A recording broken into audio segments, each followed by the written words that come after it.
We all want to believe that our home is our sanctuary. It is the place where we lock the doors at night to keep the world out. It is where we raise our children. It is where we feel safe. But what if the danger isn't outside? What if you locked yourself in with it? And what if the house you moved into was never meant for the living? In 1986, the Snedeker family moved into a white duplex rental home in Southington, Connecticut. They were desperate, they were broke, and they were praying for a miracle to save their dying son. Instead, they walked into a nightmare.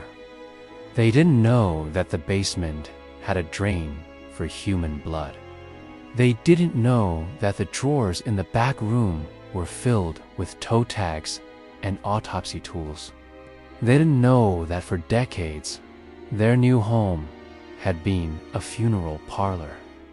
This is not just a ghost story. This is the true story of a mother fighting a battle on two fronts. One against cancer and one against hell itself. Welcome to the Snedeker house. Part 1. The Desperate Choice. To understand why a family would stay in a house of horrors, you have to understand their pain. Carmen Snedeker was a mother living on the edge. Her teenage son, Philip, was diagnosed with Hodgkin's lymphoma. It is a cancer of the immune system. It is aggressive, and the treatment is brutal.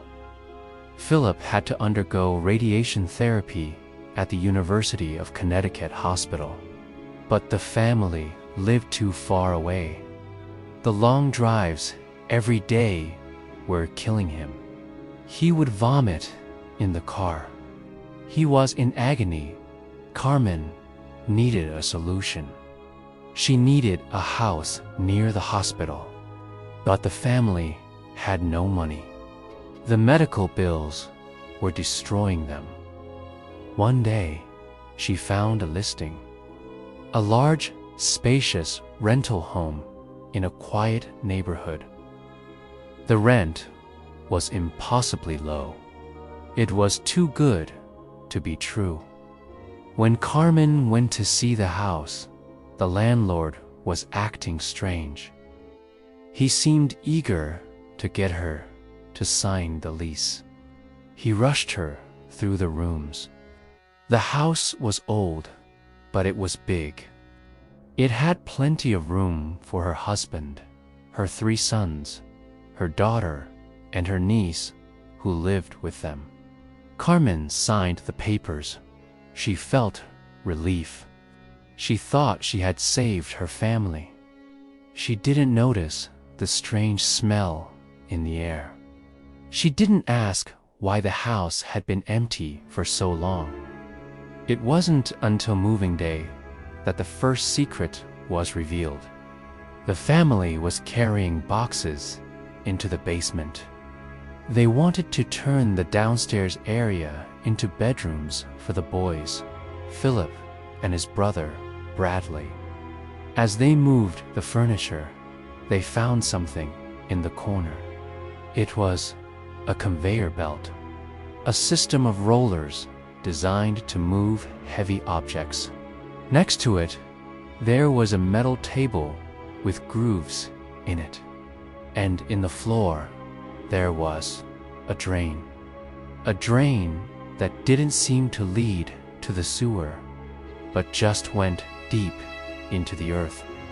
Carmen explored a small room in the back of the basement. She opened a cabinet. Inside, she found chemicals, embalming fluid, needles. And then she found the toe tags, the tags used to identify corpses. She ran upstairs and called the landlord. She demanded to know the truth.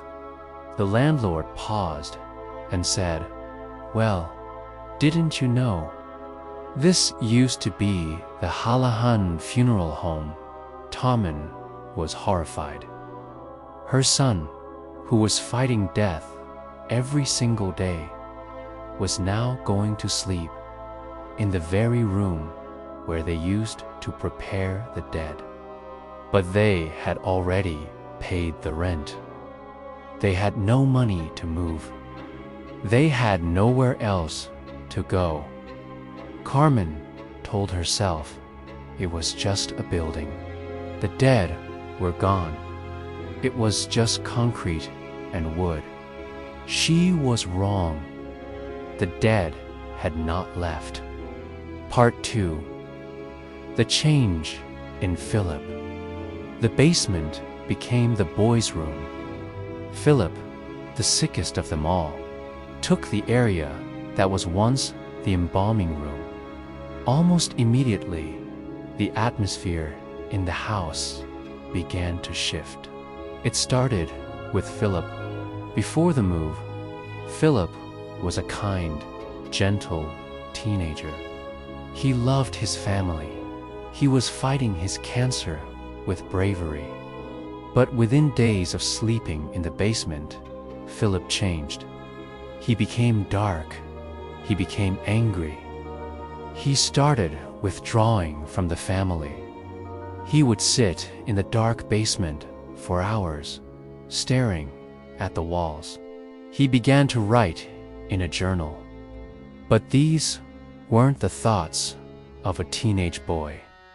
They were dark, twisted poems about death, about murder, about things he wanted to do to his family. Carmen thought it was the medication. She thought the cobalt treatments were messing with his mind. But Philip told her the truth. He said, "Mom, I'm not alone down here." He told her that when the lights went out, the room changed. He said he saw a man in a pinstripe suit, a man with thin white hair and a cruel smile. The man would stand in the corner and watch Philip sleep. Sometimes the man wasn't alone. Philip claimed he saw other people, people who looked sick, people who looked broken. They were the spirits of those who had been brought to this funeral home. But the entity in the suit was the leader, and he wanted Philip. One night, the family woke up to screaming. Philip ran upstairs, his eyes wide with terror. He attacked his cousin.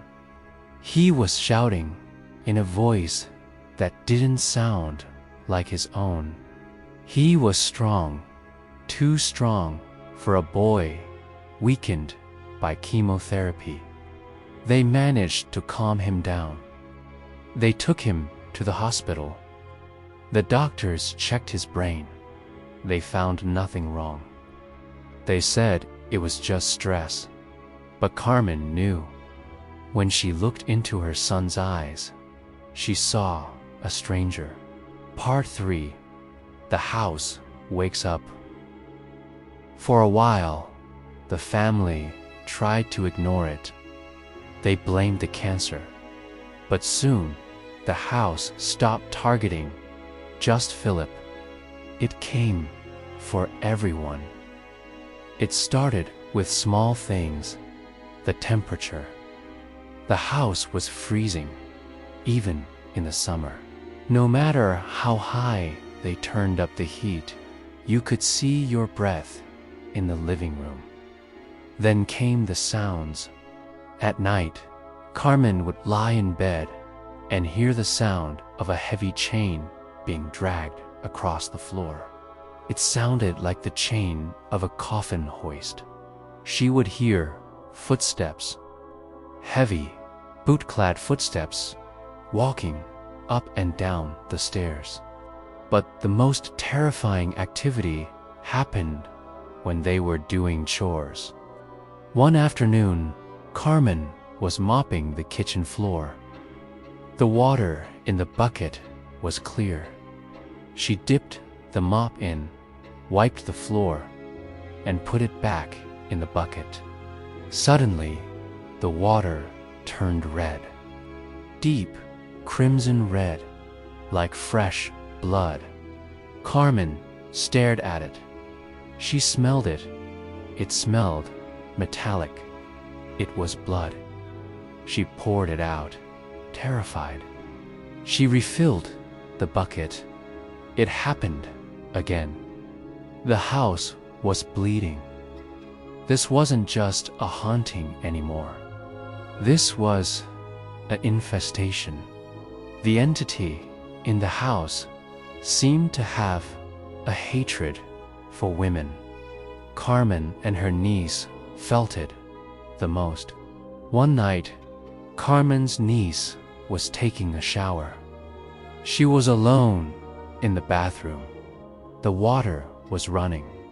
Suddenly, the shower curtain, a heavy plastic curtain, moved. It didn't just blow in the wind. It wrapped around her face. It tightened. It pressed against her nose and mouth. She couldn't breathe. She clawed at the plastic, but it felt like invisible hands were holding it in place. She fell out of the tub, gasping for air, ripping the curtain down. She ran out of the bathroom, screaming. When Carmen went in to check, the bathroom was freezing cold, and on the mirror, there was a handprint that was too large to belong to anyone in the family. Part 4. The Discovery. Carmen couldn't take it anymore. She started digging into the history of the house. Why was it so active? Why was it so angry? She talked to neighbors. She talked to former employees of the funeral home. And she uncovered a dark secret. The funeral home hadn't just been a place for preparing the dead. It had been a place of disrespect. Rumors swirled that one of the undertakers who worked there didn't follow the rules. He was accused of necrophilia, of violating the bodies that were entrusted to his care. There were stories that he would throw parties in the viewing room, with the corpses still present. And worst of all, there was a rumor that he practiced dark rituals, that he tried to communicate with the dead, inviting things into the house that he couldn't control. He had opened the door, and he never closed it. Now, the Snedeker family was living in the aftermath of his sins. The entity that Philip saw, the man in the pinstripe suit, was believed to be this undertaker. He was still there, still controlling the house, and he was feeding off Philip's suffering. Part 5. The Breaking Point. The activity escalated to physical violence. Carmen would wake up with scratches on her body, bruises that she couldn't explain. One night, she was lying in bed next to her husband. Suddenly, she felt a weight on top of her. It was invisible, but it was heavy. It pressed her down into the mattress. She couldn't move. She couldn't scream. She felt breath on her face, a cold, rotting smell. It was a demonic assault. The entity was trying to break her will. It wanted them to leave, or it wanted them to die. But they couldn't leave. Philip was too sick. The lease was signed. They were trapped in a cage with a predator. Finally, Carmen did the only thing she could think of. She called for help. She contacted Ed and Lorraine Warren. The Warrens were the most famous paranormal investigators in the world. They were the ones who investigated Amityville. They were the ones who investigated the Conjuring house. When Lorraine Warren stepped into the Snedeker house, she stopped. She was a clairvoyant. She could feel spirits. She looked at Carmen and said, "There's a demon in this house." She went to the basement. She saw the mortuary equipment. She felt the heavy, oppressive energy. She saw the spirits of the dead that were trapped there, confused and angry. But she also saw something darker, a non-human entity, a demonic force that was using the trauma of the funeral home to anchor itself to this world. Ed and Lorraine told the family that they needed to perform an exorcism, but not just on Philip, on the house itself. Part 6. The Exorcism. The night of the exorcism was the longest night of their lives. Priests arrived. They brought holy water, crucifixes, and Bibles. The family gathered in the living room. They were terrified. As the priests began to pray, the house fought back. The walls began to shake. Pictures flew off the shelves. The temperature dropped so low that ice formed on the windows. A low, guttural growl echoed through the hallway. It didn't come from a person. It came from the structure of the house itself. Philip began to convulse. The entity didn't want to let him go. The priests continued, "I command you to leave this place." The struggle went on for hours. Carmen held her son, praying, crying, begging God to save them. And then, silence. The shaking stopped. The cold lifted. The heavy feeling in the air vanished. It was over. Or so they thought. Part 7. The Aftermath. The Snedeker family moved out shortly after.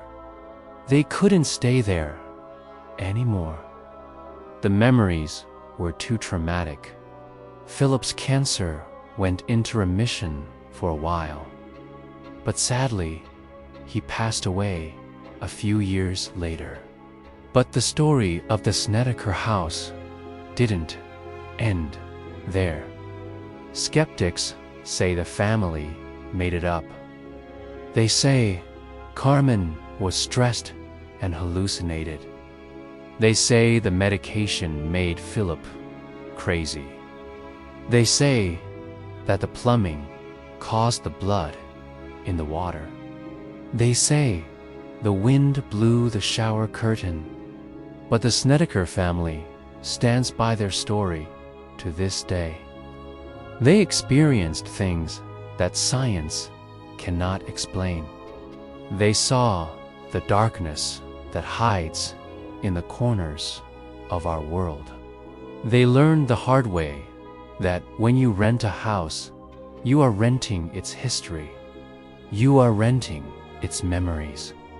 And sometimes you are renting its ghosts. The house in Southington, Connecticut, still stands today. Other families have lived there since. Some say it's quiet. Others say they hear things in the basement. So, the next time you look for a new home, maybe check the history. Check the basement. And if you see a drain in the floor that leads nowhere, run, because some doors, once opened, can never be fully closed. Thank you for watching. This was the true story behind the haunting in Connecticut. Do you think a house can hold onto the energy of the dead? Have you ever lived in a house with a dark past? Let me know in the comments below. Stay safe, and I'll see you in the next nightmare.